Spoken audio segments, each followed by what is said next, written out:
భగవద్గీత ప్రకారం ఆత్మ ఎందుకు చనిపోదు? 1 నిమిషంలో వివరణ. భగవద్గీత ముఖ్యంగా 2వ అధ్యాయం ప్రకారం ఆత్మ ద సోల్ అనేది శాశ్వతమైనది, నాశనం లేనిది, పుట్టుక మరణం లేనిది. ముఖ్య అంశాలు: అవినాశి, నిత్యం, ఇండిస్ట్రక్టబుల్ అండ్ ఎటర్నల్. ఆత్మను ఏ ఆయుధాలు ఛేదించలేవు, అగ్ని దహించలేదు, నీరు తడపలేదు, గాలి ఎండబెట్టలేదు. టెక్స్ట్: నయనం చిందంతి శస్త్రాణి. ఇది ఎప్పుడూ ఉండేది, ఎప్పుడూ అంతమయ్యేది కాదు. శరీరం మారే వస్త్రం లాంటిది.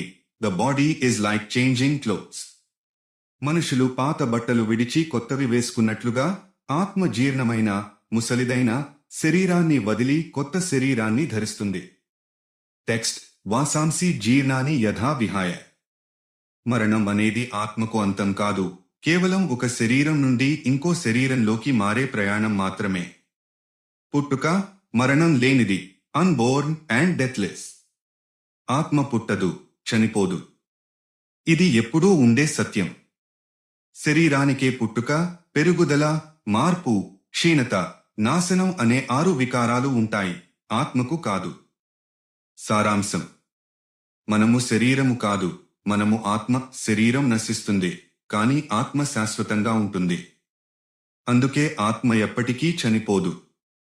భగవద్గీతలోని ఇతర ముఖ్యమైన విషయాల గురించి తెలుసుకోవాలనుకుంటున్నారా?